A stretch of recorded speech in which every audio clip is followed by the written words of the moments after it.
Hey guys, welcome to episode 15 of Autofreeway. You notice something different? Yep, now I have a personalized t-shirt. Okay, so in this episode I did a small review of the Honda Accord, the 2020 Honda Accord. Again, one of the 10 best cars for 2020 according to Car and Driver. I was able to take a test drive, not able to video it, obviously, because I don't have the interior cameras or the cameras that I can affix to the windshield, what have you. And because obviously the salesperson was with me too, so I didn't want to go through that process of maybe having somebody hold the iPhone. Well, in any event, I was able to drive the car, and it is an amazing car. For an entry car, is the LX, and I mentioned that in the video during the review. I think that for a family car, it's very well priced. The one that I tested, I think, was in the $25,000 range, which is within the range of hopefully the giveaways for this channel whenever it becomes monetized and starts earning the revenue. Well, you know all about that, okay? One thing too that I wanted to give you an update. I signed up for a service provided by obviously Mercedes, which is called Embrace, and the entertainment package, which gives you, hopefully you'll be able to see it here in the screen, access to iHeartRadio, internet radio, updates on weather, the local search, obviously, internet search, the points of interest download, and traffic cameras, which is an interesting feature.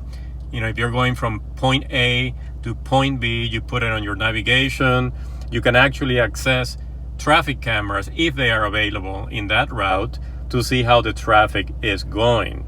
So far so good. I tried the internet radio, and it has like a zillion radio stations. I haven't tried iHeartRadio yet, but that's an interesting feature. I have a 3-month trial with Embrace. The other feature that I also installed or subscribe is a safety and security feature.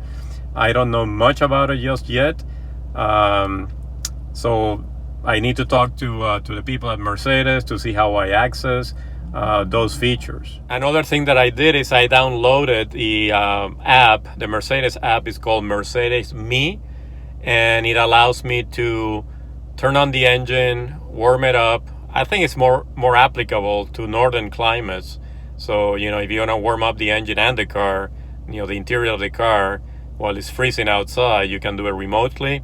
I tried it. It works, but as soon as I open the door, it shuts down the engine. So again, my assumption it is basically for cold weather and, you know, where you want to warm up the engine, as I said, the interior. But it also gives you another feature. You can get like an address, for example, on your iPhone and send it then to the navigation system in the AMG in this car. So you know, I'm still trying to, you know, learning all the features and you know, becoming familiar with them. One thing that I don't like so far is that the connectivity for the applications or the apps is random. I mean, I may have 5 bars and it says, you know, can connect. I may have 2 bars and then it connects. So it's hit and miss so far.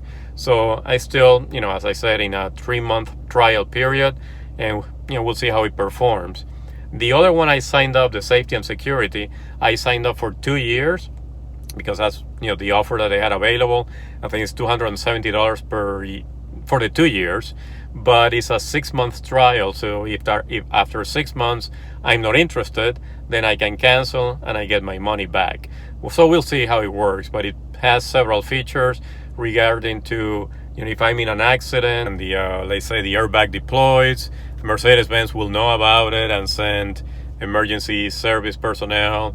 And it has other features. You know, if the car's stolen, then they can find it through the GPS feature. So there's a bunch of things that the safety and security package can do. I still, you know, trying to get familiar with all the components of it. But, you know, it's nothing to lose. 6 months trial, and we'll see, you know, whether it works or not, or whether I need it or not, because even my insurance provides a lot of that information or a lot of those services already with regards to, again, safety and security. As you also will see, I'm going to give you a brief background. As you know or may remember, I have two Mercedeses. Obviously this one, the AMG, and I also have a CLS 500, which is a 2006 model, which I bought brand new. And I'll give you a little bit of a history of that car and how it made it to the Middle East and back. Okay, so let's go. Okay, so this is a 2020 Honda Accord LX in obviously red and maroon. And here are the details about the car.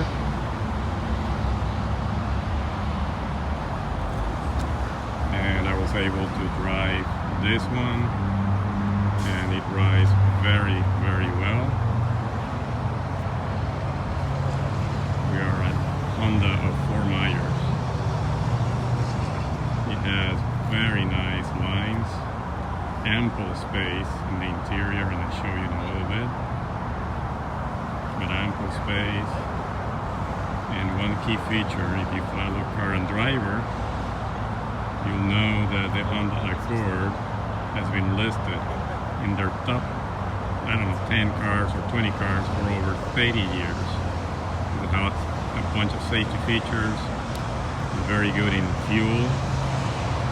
So let's take a look at the interior. So the Honda LX is the entry model for Honda on the Accord trim, or the Accord model.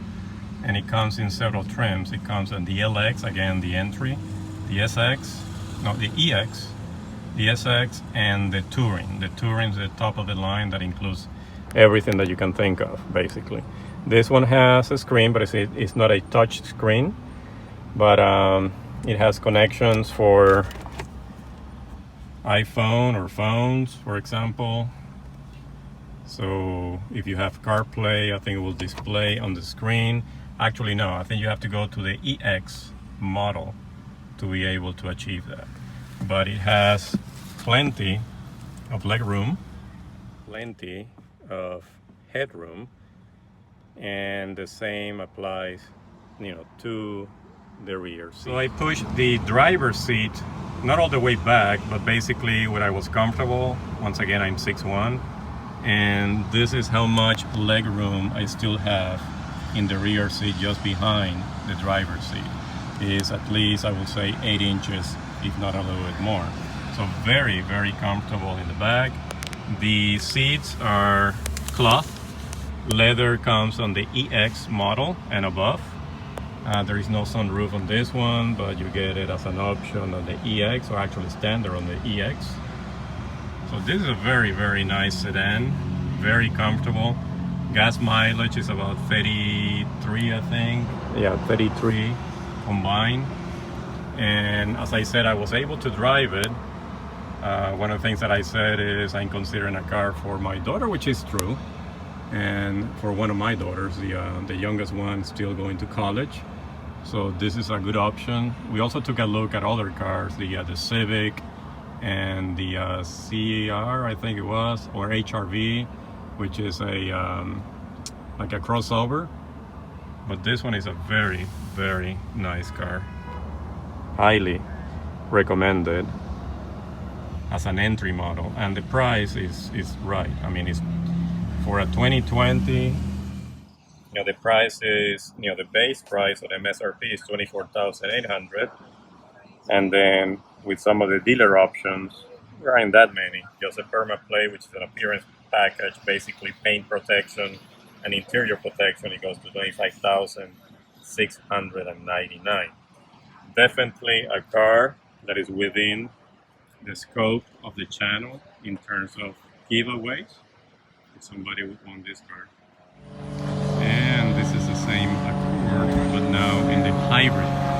So it comes in a hybrid trim. So obviously the price goes up. It's now $33,134 with dealer added equipment. The base price is $30,140, but look at the gas mileage. Hey guys, so I mentioned briefly the CLS 500. It's a 2006, and that's the car that we have kept the longest of all the cars that we have had, and for a very good reason. One of the things is a history behind it.